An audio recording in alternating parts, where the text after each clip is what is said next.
Serat kawalian hiji nyiar lumar Godi Suwarna.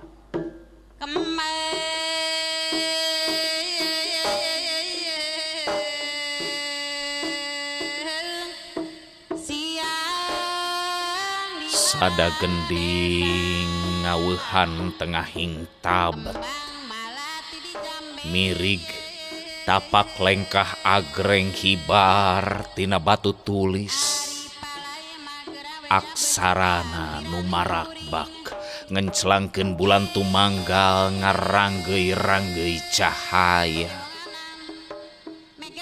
kana sirah nu baluweng, kana peteng pangimplengan nu teweleh balitungan jeung kalangkang. Padahal geus lawas angin ngecewis nyaritakeun ringkang batu nu gumencelang di sungapan, samemeh jadi walungan nu marakbak di muara. Ari ceuli kalah ngangkleng palebah umpalan huntu nu ngabudah di mamana.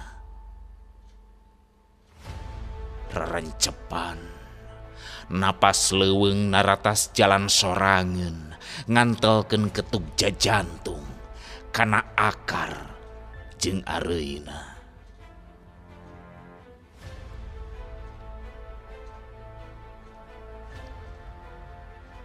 Tina riak-riak lukut ngalangkang imut kareueut, tetep geugeut genclang heman ronce asih jeung hariring nu antare nyunging jempling jadi dayeuh pamaneuhan mata holang.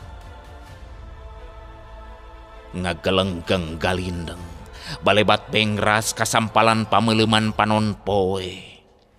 Ari wanci kalah beuki ngaguludug panekana nembrag galang paninengan ngabentar gengkerong leuweung batu tulis nyelalatu jadi mangpirang cicikan nu rabeng mawa aksara kana pucuk-pucuk peteng, kana seah ulekan buana larang, pasulabreng puseuring handeulem sieum.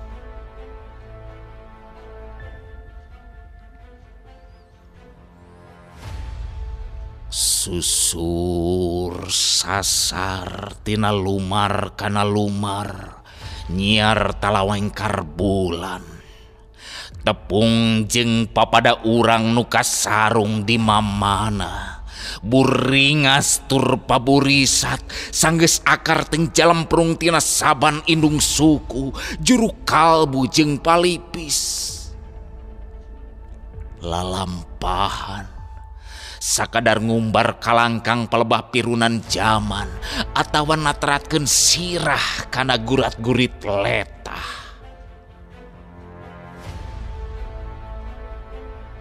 Tapak rema beki jauh nyulusup nyumputkeun ringkang, mawa teuteup jeung imutna, mawa heman ronce asih jeung hariring,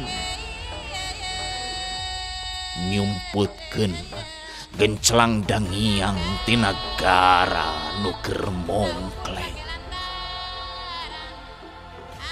ngadegkeun nagara agreng satengahing kebur leuweung.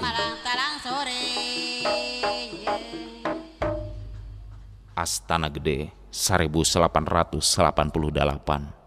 2016. Serat kawalian hiji Godi Suwarna.